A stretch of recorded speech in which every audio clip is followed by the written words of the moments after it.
All right, Doug, obviously your first taste of the rivalry. How disappointing is it to walk away with a loss of this nature? Yeah, it wasn't a lot of fun. Great college environment, so you gotta love rivalries. And again, it did not go our way at all. I was proud that we stayed in the fight in that fourth quarter to just keep on competing because the way we started that game was not good. But great rivalry, great. Again, it's fun to play in those environments, and it's misery to lose in them.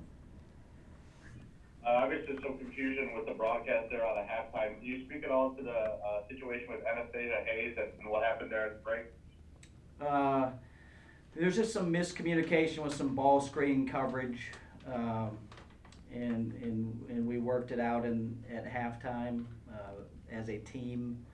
And I thought she came out in the second half and again competed really well, just like the other ones. And sometimes when the game gets like that, you're trying to win a quarter, and it might not be for this game; it's for the next game.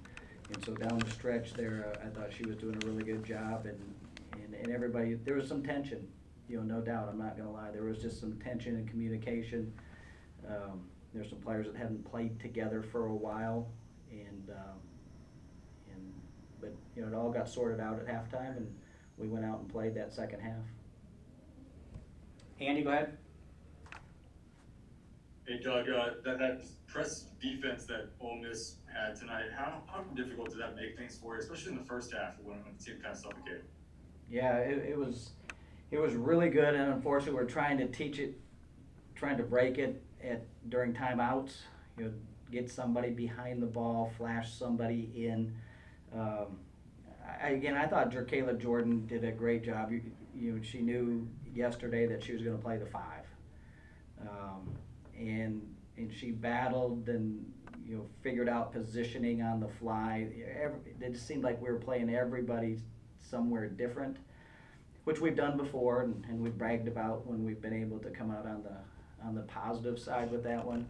That some of that length up top, we just didn't do a very good job attacking it spacing wise. We needed somebody behind and somebody flashing in, and they did a great job. So, credit them. But I just didn't like our attack, and I probably used all my timeouts in that first half trying to fix it. I just couldn't quite get it done. Is this one of those? I mean, you kind of mentioned you played shorthanded your past couple games now, and here you are again. And is it just kind of it kind of catches up to you at some point? Is that kind of the feeling right now in this kind of game? Maybe it's always with different people though, so it's hard to say. And again, it's not a lack of effort. It's not a lack of competing. We did lose our composure just a little bit, which is normal, but it didn't stay there, and they fought back, and I do appreciate that, and I'm sure all the fans appreciate that too when somebody stays in there when it's not going your way. Not having Danae Carter, I don't want to make excuses, but not having Danae Carter in the middle is a big factor for a team like ours. And we can do what we did with Jerkayla for some time, but it's a long time for somebody 5'7" to be in there for 40 minutes battling. And then again, if we didn't turn the ball over like we did, didn't gamble quite as much, maybe we could have made it a little bit better, a better game. But I mean, they were very, very good this afternoon. We were not. Courtney, go ahead. Yeah, Coach, just kind of elaborating off of Andy's question, how much did you feel like just having that game canceled during the week, as well as all the other complications you guys have had over the last week and a half or so depth-wise, contributed to today? Some. I mean, it's just, you don't want to make excuses like that just because you lost, and you weren't making those kinds of excuses when you were able to pull some of them off. Ole Miss gets the most credit, not us missing a game, missing a player. They get the credit because they did what they needed to do to win this game. And then we just got to do a better job as people come back and learn how to play with each other and move back to maybe some normal positions. But we we just need a little bit of a centerpiece in Danae, and then, that can free up some other players to make some plays. But again, in the second half, after we went through a little bit of turmoil, I do think we started to get together a little bit better and play, something that we would be halfway proud about. Is there any sort of mental barrier you're having to sort of guide your players through as they're continuing to work shorthanded? I know it's been sort of a different player each time that's been out.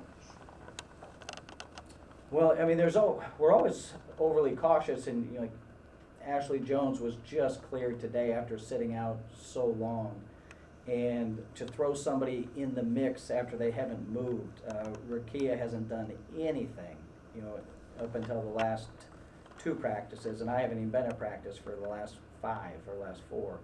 So, their body needs to be reconditioned. It doesn't take very long. I think we're well-conditioned athletes, but sometimes it takes a little bit, and you need to be careful about how far you're going to push somebody.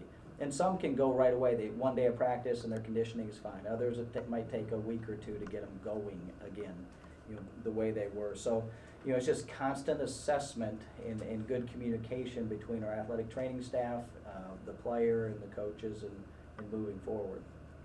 Thank you. Stefan, go ahead. Doug, I know you mentioned just the size disadvantage that you guys had, but what do you see from a player like Shakira Austin and kind of what she brings now that she's over at the SEC? Yeah, she's a very good player, and like a lot of very good players, when you give them a couple easy ones, maybe gamble and she can get to the rim, that basket becomes really big and all of their talent can shine. Next time around, I would really like to maybe have another body on there, a couple bodies on there, and just not give her the easy ones and see if we can put some pressure on her. We did not. She played spectacular. She's a very good player. You guys last week were obviously able to carry the momentum from, the Alabama win, take it into that Vanderbilt game. What do you, I guess, have to do as a coach now to kind of take this loss and some of the tension that came with it and turn it around so it doesn't, carry over to a second, third consecutive loss? Yeah, we try to stay consistent with our approach. I mean, when we watch film, it will be instructional defense, positive defense, instructional offense, positive offense. And so a win or a loss is not going to, it's not going to make us go crazy. Obviously, we're not happy. They're not happy about it. But how we go about teaching the game, how we go about instructing it, and how we need to play, we want that to be very consistent so that we're not just being emotional because we didn't get what we wanted today. There's always something good in there that we want to be able to find and grow. And if you're just coaching off of emotion, if you're just teaching off of emotion, sometimes you miss some of the best stuff that's out there, and it's you just got to battle through. We'll wrap things up with Andy. Hey Doug, I'm curious. It looked like mostly man-to-man defense for you guys. Did you consider kind of going with the zone to try to match up with Austin? I don't know, like double the post a little bit, or was it just kind of a case of you kind of trusted what you had in man-to-man? We just stayed with what we had man-to-man, started switching a little bit. We tried a little bit to do some sandwiching, one in front, one behind that looks like a zone. We got too far, we got too extended at the top of the key. Sometimes when you try to catch every snowflake, you can't, and so you have to give up something. I didn't think we gave up something. We just tried to catch every snowflake and guard every action, which made it really hard for who we were putting out there in some of the matchups. We needed a man and a half or two people on something. So, yeah, I wasn't. That wasn't my favorite part of the game. We weren't able to make the necessary adjustments to make the thing tough. But some of that was we just kept turning it over, which we don't do. And good, nice 3-quarter press, and we just gave it up. And they were pick sixes a lot, and so it wasn't even the half-court defense all the time. It was those pick sixes that made it feel so bad. And then you start panicking a little bit and trying to do a little too much, and that's where you're giving up, too many easy ones on the half-court offense.